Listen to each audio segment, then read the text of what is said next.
how are you thinking about inviting your people to grow in comfort and sharing their own Yeah, witness? so one of the things that we're kind of working and not just in the homilies, but also in the formation is all about that understanding their vocation, or everyone's the universal vocation of the baptized to not just to be the disciple of Christ, but a missionary. You're called.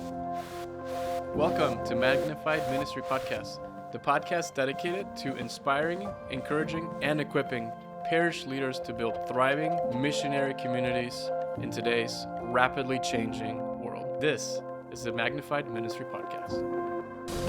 Welcome back, everyone. So excited to have you here at another episode of Magnified Ministry Podcast, joined by Father Peter and Father Sergio Rivas, pastor of St. Mary of the Lake, for one of our other conversations with the people that are doing it, driving renewal, driving discipleship, and bringing communities along. So we're really excited to have Father Sergio here today.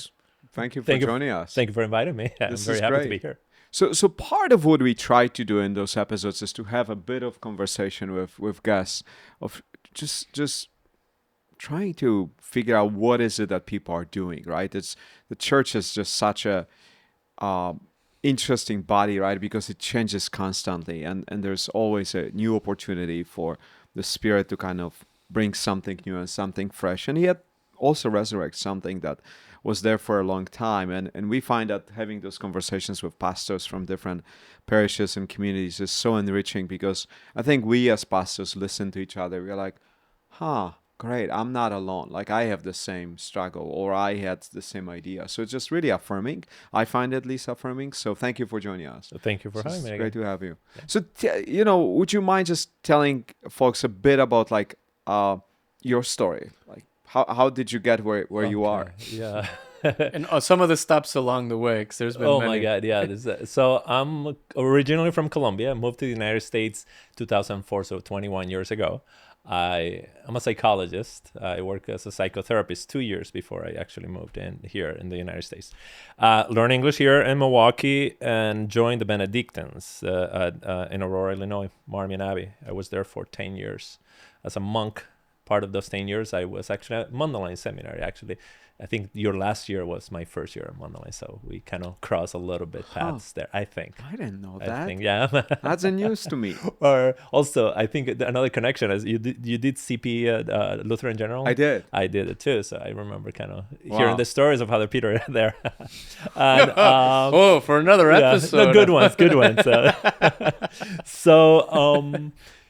So after I got ordained, went back to the monastery. I was the vocation director since I was a deacon, I think, and then besides vocation director, I became the formation director, so novice, junior, master, which is kind of a very delicate. Yeah, that's a lot. So I did that for 4 years, and it was a very, very tough thing, because I felt like I needed more formation, so I was just trying to form myself as I was trying to teach the new novices how to be a monk. And in that process, I just realized that monastic life was such a great gift, but I don't think I was called to do this for life, even though I was already committed and everything. I'm trying to envision you in a monastery. I mean, just his energy, just... What are you talking about? They're energetic. I'm not saying they're not energetic, but he's jumping off a chair. Wow. At some point, they'd be like, let's go. And it is a wonderful community, but most of them were like German background, and this the Latino. See, that's the connection. That's what it is. Yeah. And I know they embraced me a lot, because they do have a monastery in Guatemala. So there's kind of that connection with the Latin America. But I realized that I wasn't growing spiritually. It wasn't their fault. It was my fault. After 10 years of living there, it's like, I'm probably worse person than I was when I walked in. I smile less. I felt like I was keeping grudges. I felt like my spiritual life, my prayer life wasn't and even though I was in a monastery. So that was kind of a big sign that, hey, something's going on, and it's not their fault. It's my fault. So I asked if I could come to the Archdiocese of Chicago to have an experience of parish life, and they let me. My first year, I was assigned to St. Agnes of Bohemia, probably the busiest parish in Latino community. It's 9 masses on Sunday. It's just crazy active. Every every Saturday we have 20 to 28 baptisms, and like it's just like busy and all kind of, I mean, and now very difficult socioeconomic situation, right? So you stand by the door at St. Agnes, and you get all the craziest stories you will never imagine. You know, people asking for help and in trouble, and just moving from a monastery, quiet, you know, prayer rhythm, and then just being thrown into it. But however, it was so energizing. That was kind of a big sign that this was for me, because the transition is so radical from monastery, you know, rhythm of prayer life and eating this, you know, someone cooking for you, providing thing. Now I have to figure out, you know, what am I going to eat for lunch or dinner, and then I have to deal with all these masses, and I have to deal with the problems of the people. And I still was, you know, I start smiling again, I feeling like energized. So it's like that was a big sign, you know, how, you know, you can tell when you are thriving. This is just a great sign that, you know, that you are in the right place. So no fault of the monastery. I think it's just the way it worked for me. And then after that, I applied to be incarnated in the Archdiocese of Chicago. I was moved to Sacred Heart in Melrose Park. A few months after I moved to Sacred Heart in Melrose Park, Bishop Mans, blessed memory, called me. That was a funny story. Like he called me. I mean, we're in a meeting of the vicariate, and I'm sitting in one of the tables, and I get someone comes like, the bishop wants to talk to you. It's like, okay, what did I do? Of course. And so I went to the back of the room, and the room was very noisy. So we tried to go to the stairs, it was the stairway, and it was still very noisy. So he grabbed me and put me into the bathroom, and he said, "I want you to be the administrator of St. Domitilla. The pastor is going to go for 9 months to the military." So I was like, it was kind of surreal. First time I talked to him, and you know, I don't deal with bishops that often. It's like I have a bishop right in front of me. We're in the bathroom, and he's asking me to administrate. So it's such a bizarre thing. Like, boy, the Holy Spirit really shows up in the strangest But places. it's so typical. I mean, like, it's a typical of him. I mean, he was like Bishop Mans was like a very strong character, personality, but love him. But also like he's kind of he was completely, you know, out of the, you know, the mold. And anyway, so he asked me to say, well, sure. So I ended up being administrator of Sacred Heart, and also associate pastor still at Sacred Heart, so Domitilla, administrator of Domitilla, associate Sacred Heart at the same time for the first 9 months, right? So it's like I just moved from the monastery. I was 1 year in this busy parish. Now I'm doing 2 jobs, and God is like, you asked for it. You want it out of the rhythm. There it is. And I feel sorry for the pastor at Sacred Heart. So he was excited. Like I don't think he had an associate before. So he said, "Hey, what are you gonna do? All these things." And then I got the call from Bishop Mans to be administrator, right? So once I finished that 9 months, I came back to Sacred Heart, and the pastor again. Now we're gonna divide this. You know, like you're gonna take this, you know, apostles and then I get a call from Mans again. Say, "Oh, could you take care of her Saint Genevieve?" And I say, like, I think I want to be in a place full time, because, you know, this thing of driving back and forth, which, you know, this is before Renew My Church. Yes. Now the reality is priests are just driving between churches, right?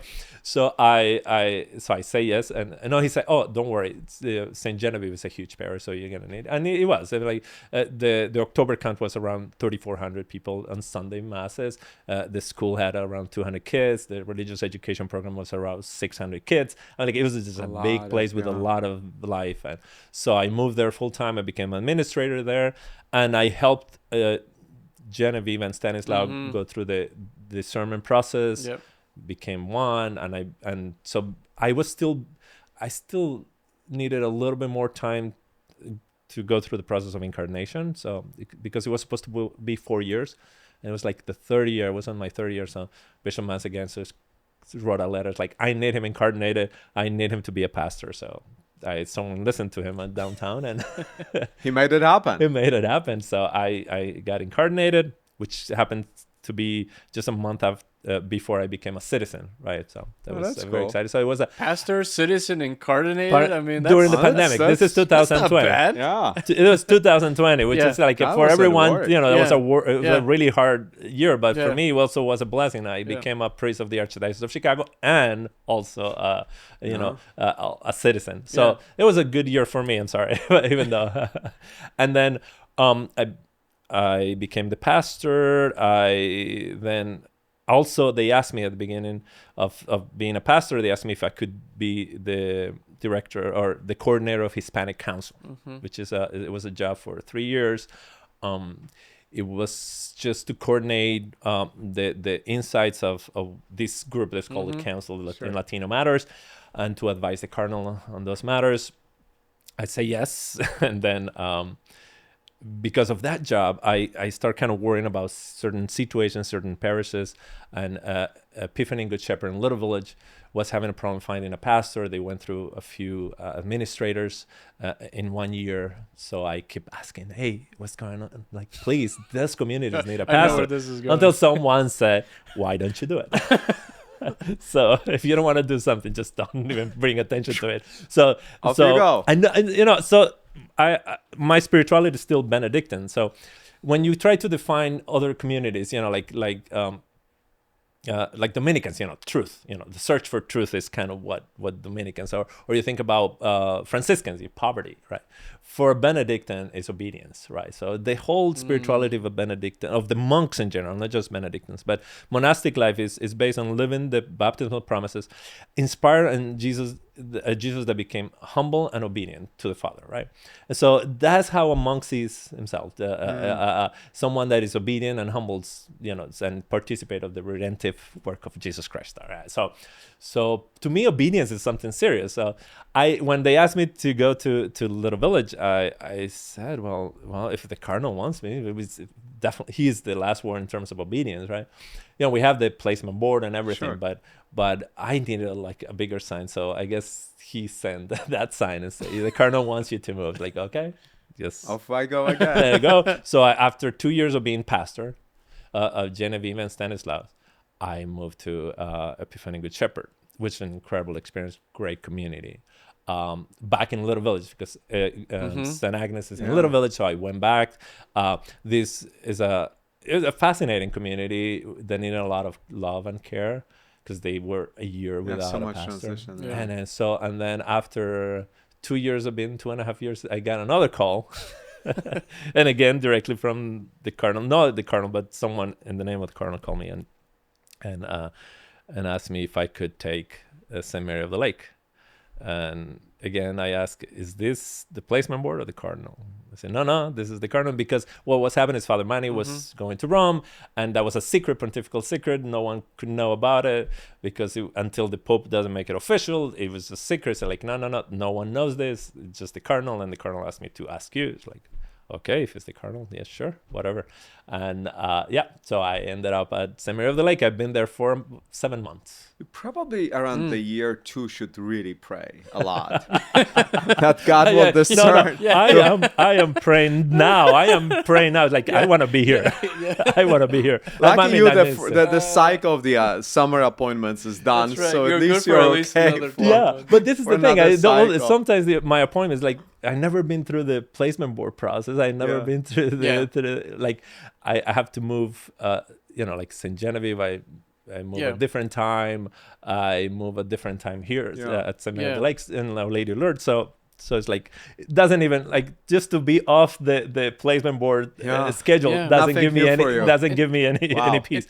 And I think what's really interesting, Foster, I know we got a chance to work together in one of the many stops that you had, right? Yeah. When we were still working at the Arch, the room of my church, and we were supporting, I think it was Jen's stance, as you had brought them together and thinking about evangelization and discipleship. And Rick Moreno and Beth White and some of the sisters were there. Like, there was a lot of great things happening, right? And so you've seen many different communities across the Archdiocese, some really big ones in different parts, in different neighborhoods, Buena Park, Little Village, the Northwest Side.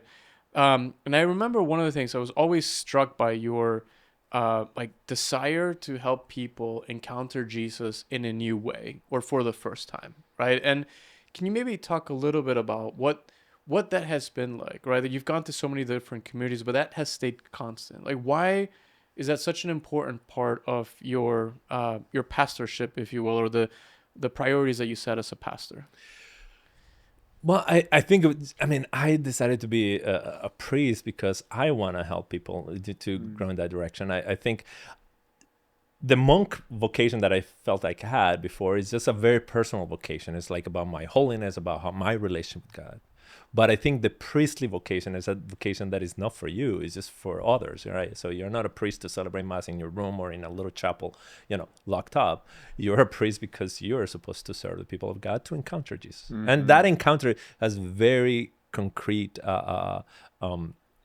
characteristics. And I believe that encounter with Jesus are going to make them happy, and they're going to make them healthier, right? So, with the psychological background, I do believe that when we embrace, Catholicism or Christianity in the way it's supposed to be lived, really our lives are transformed and our hearts are healed, and even our minds also kind of experience, the diminishing anxiety and depression. Those things have a direct effect as everything kind of clicks in. So that to me is very important, right? To offer that to the people, say, hey, I'm here, but let's center in Jesus. This is not about doing good. And I don't want to be too critical about it. I mean, the message of doing good and having an impact in society is essential.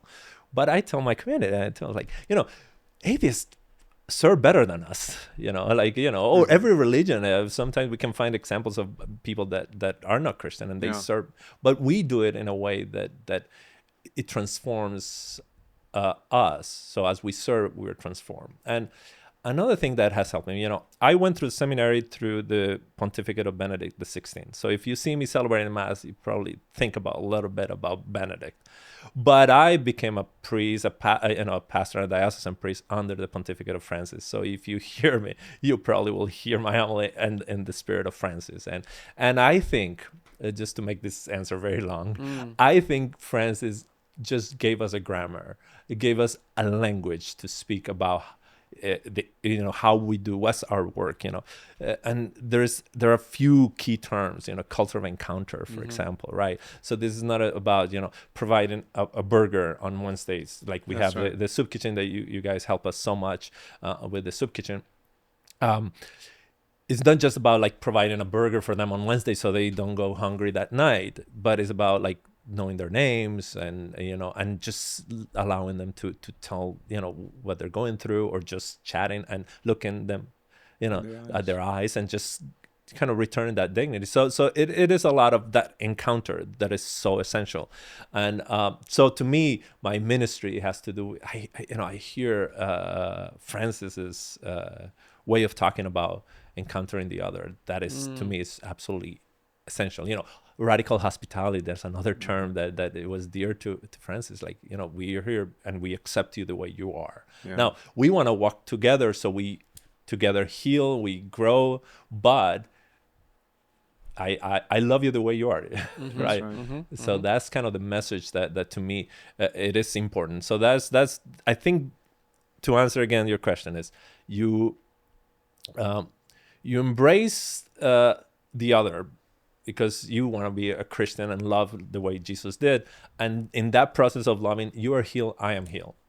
And I grow, you grow. So that's kind of an intersection of this is not just for you, it's not just for me, it's just actually we become something. Yeah, I love that. Well, one thing that I kept thinking about with all your multiple moves, that, comes from somebody who lives in the same place for 13 years. It's kind of crazy how few times I have moved. Thank you, Cardinal. I am not going anywhere. Just let's and please, keep that consistent. I want to be at seminary like later for a long time. but I know so many of us like struggle with change, and it's for us pastors, like this is our family, right? It's not our job. It's, as you said, it's our vocation. Like those people become your family, and so we go through this fairly big change that is hard for many of us. What, I'm thinking right now about the leaders who might be new or pastors who are just starting. Like, what help you in those different transitions? Like, what are some things that you find helpful that, the guys who are listening to us could learn from in their time of transition? I want to be honest with that answer because may not be best practice, Sure. but to me it works. It's just I don't see walking into a parish like walking into an enterprise or like a company or not even an institution. I walked in with the expectation that I want to build connections, right? So the first thing I did when I get, like, for example, St. Mary the Lake and Our Lady of Lourdes is, okay, who are those who are kind of at the core helping, kind of keeping the fort and everything? I want a list of them. I haven't met them yet, but I wrote in a handwritten note to all of them. And then I got, they come to me, oh, thank you, I got your card. This is the first time I got a card from a priest. This is the first time, I haven't gotten like a card in years from anyone. And then that kind of builds the relationship. And I don't do it because, this is going to be a good trick. No, it's because I care that my interaction with the chairman of the finance council, my interaction with the head sacristan is an interaction of, really encounter. And so that to me is it's essential. When I move, I don't move like to run the place. I move to build community so I can have the moral authority to express my voice. Say, hey, I think we should do things this way. And so that makes the process slower, but I think more effective. It's not about I'm in charge, I'm the boss, I'm the priest. No, it is about, they have to see that I have some authority, but moral authority, not just the authority that comes from the letter that the cardinal sent. It is also, they trust me, and that takes time. Yeah. So. Yeah, that's what Father Jerry spoke about a number of weeks ago, right? This whole idea of building trust and entering into the story of your people. Yeah. Right? Because the story is so different in every community. Yeah. And with that uniqueness of the story, it's like you start seeing, hey, who are the players? But also, I find that in so many ways, their loud voices come right away. But the loud voices are usually not the voices of the parish, right? So you need time to kind of say, okay, those are loud voices around me, but is this where God is saying through the people, or people are just in different place and those voices just were always loud? And that takes both familiarity, the time of listening, and then discernment of kind of saying, well, where is God moving us? What's God's dream for this church versus my dream? That's always my big question.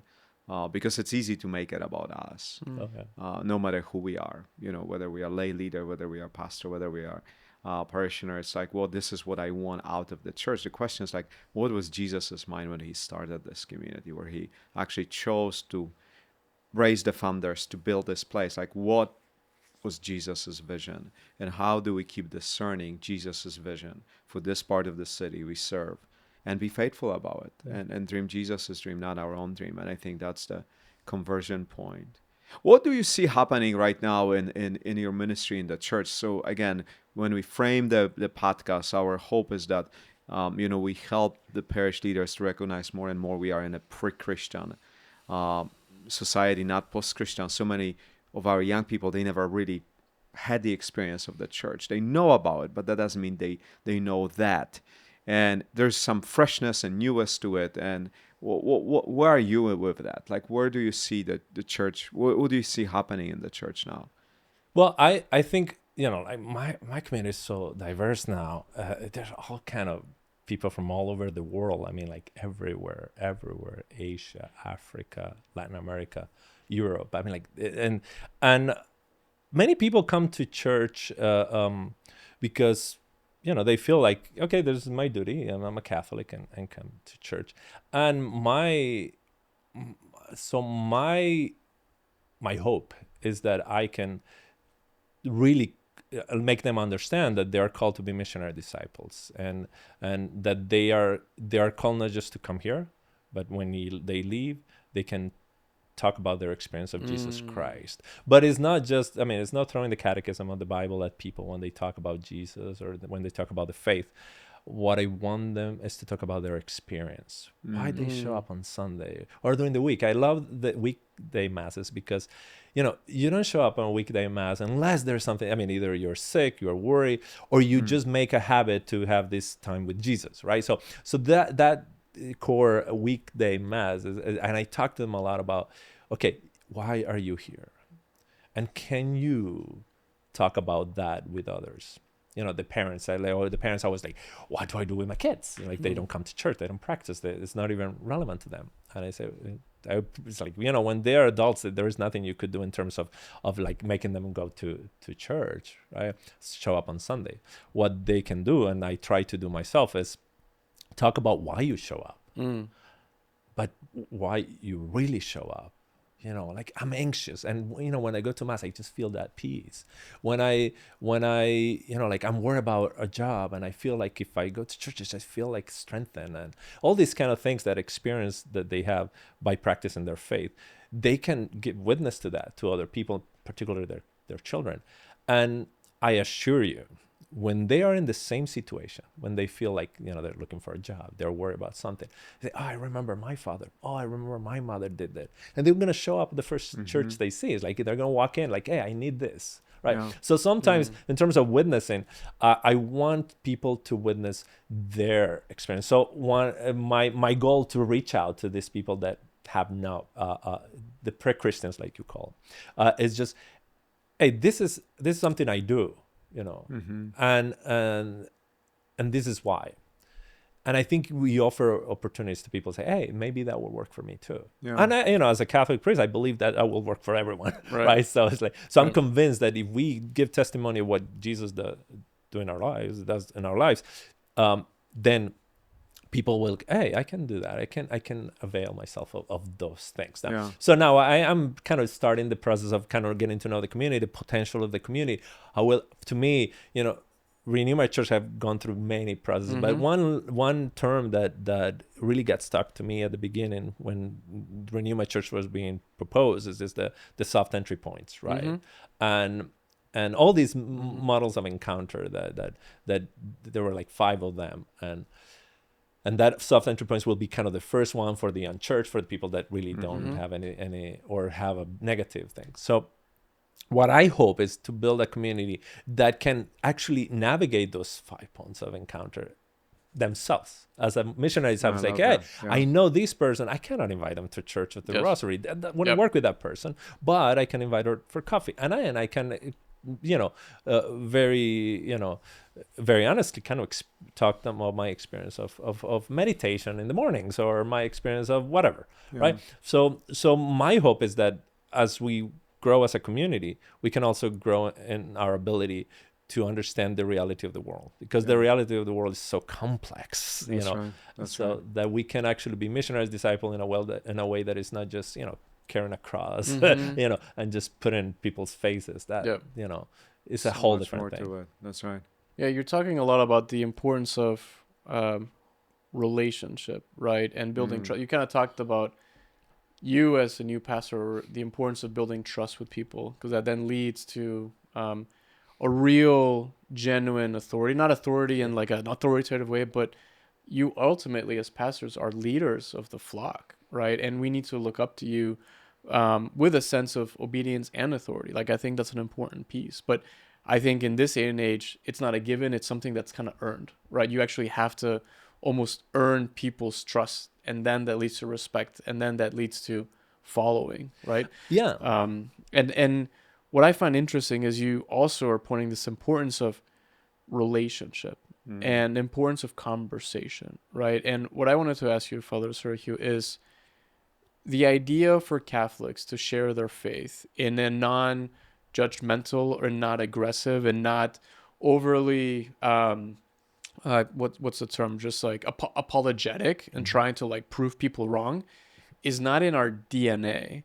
And so how are you going to go about that, right? Like, for the people that are listening, that are wondering to themselves, like, I get what you're saying, I think that's awesome, but my people are afraid to even talk to each other about their faith, let alone their neighbor that hasn't been to church. Like, how are you thinking about inviting your people to grow in comfort and sharing their own Yeah, so witness. so one of the things that we're kind of working, and not just in the homilies, but also in the formation, is all about that understanding their vocation, or everyone's, the universal vocation of the baptized, to you know, to not just to be the disciple of Christ, but a missionary. You're called also to talk about, and then in this process of understanding that they have a responsibility just to understand how this happened, how that, and then it's when hopefully I just got there. There's so much to do. There is, it's a very busy and active community. Every Sunday there's something. So it takes a little while.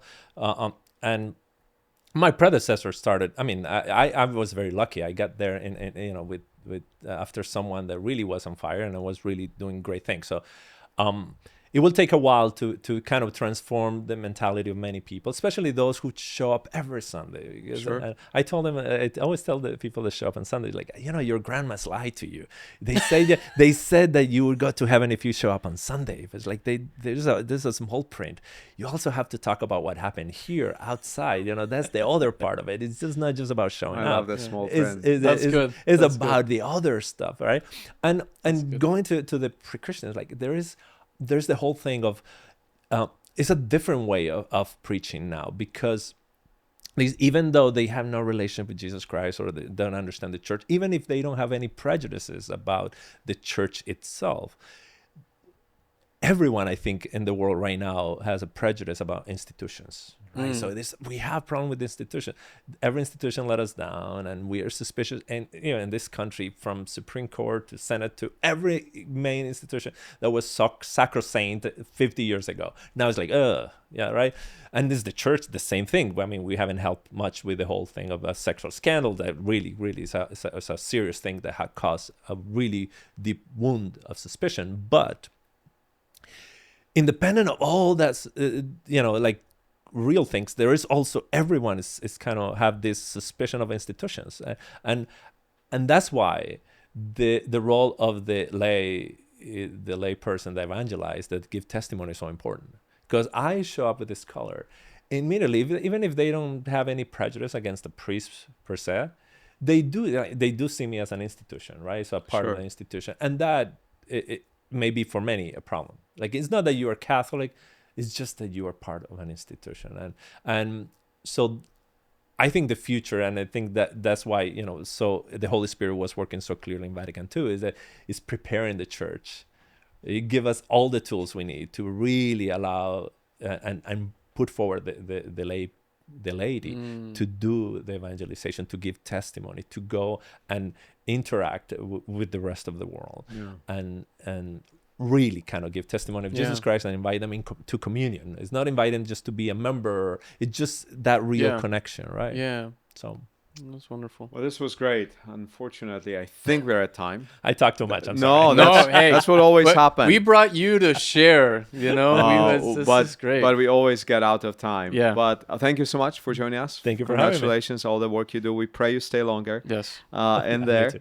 And we just love to continue a conversation with you. We'll kind of talk a bit about how do you think about the next steps of engagement. So we'll talk a little bit about Advent and the kind of New Year flavor and Lent. And so in the fall months, we'll kind of try to help you to think about how you think about planning, how you think about engaging people in different seasons, because the seasons are great opening times, right? When people naturally look for change. Like in Chicago, fall is a season when you have to find your friends, because in the winter, unless you have friends, you don't want to get out anywhere. So like the church has such a great opportunity to say, we'll help you to make friends. By the way, they will be our parishioners who will be your friends. So they will continue to lead you back into who we are as people of God, right? And the experience of Christ. So cannot wait to unpack more with you, and we'll see you in a week.